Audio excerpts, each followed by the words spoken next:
Okay, so for your next assignment, what you're going to do is create a base model. What this is going to be, it's just going to be a really rough version of your model, just through box modeling or whatever method that is your preferred method, so that we can bring that then into a sculpting software. In this case, we're going to be using Mudbox. And then you can sculpt all the details and things onto that, and then use that to retopologize the model to get the final thing. Okay. Just so you get an idea of like what you're kind of looking for. It would be something like one of these. So when you open up Mudbox, they have these base shapes that you can work with. So for instance, if I were to select bowl, you'll see that the bowl itself has all of the main things here. So let's do page down. Where are you, page down? Can't find it on my. Where's it? Oh, here it is. Page down. You can see it has all of the base elements that I would need in order to sculpt it, right? So it's not super fluid. It's not like lots of details. You can see it doesn't even really have the eyes, but it's everything that breaks the silhouette, right?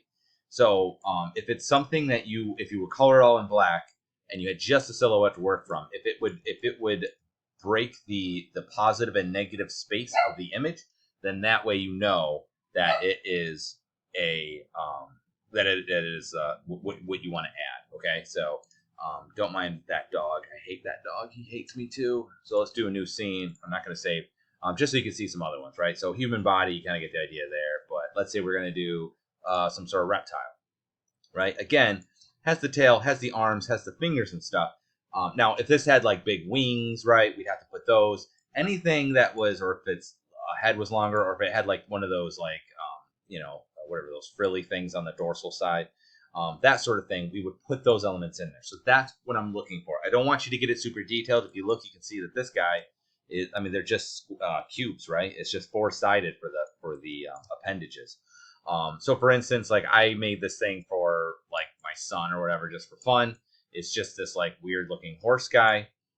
But what you do is you do a base shape like this, and then what you can do is you up the poly more and more until you're able to basically sculpt what you're looking for, right? So if I go all the way, up to 8, that's pretty high. You can start to see like it has, like the little texture elements. Now we're not going to get into that right now, these feather elements, right? But you can texture all of those things onto them and sculpt onto it once it's really high res.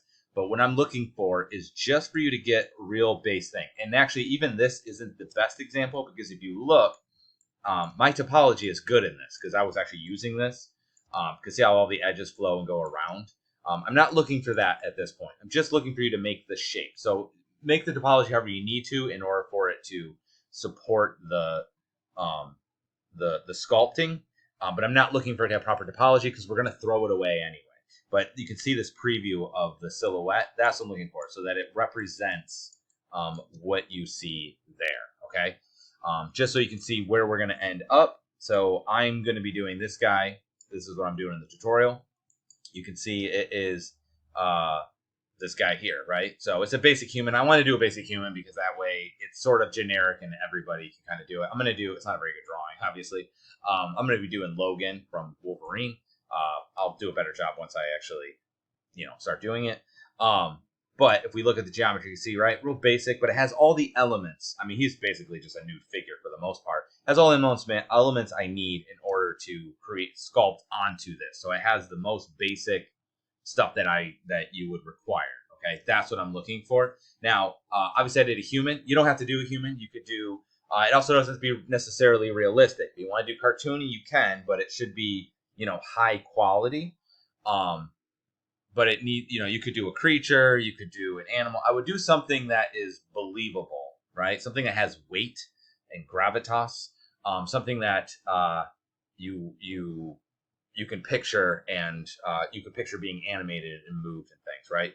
I would highly suggest doing something more of the realistic nature. The reason being is that if this is something you want to do professionally, if you want to work, let's say you want to work at like Pixar or DreamWorks or Disney, or you just want to do cartoony stuff, if you look at the portfolios of the people they hire to do the modeling, they hire modelers who can model hyper realistic, photorealistic. So a lot of times what they'll do is actually model famous people because that way they can tell how accurate you are.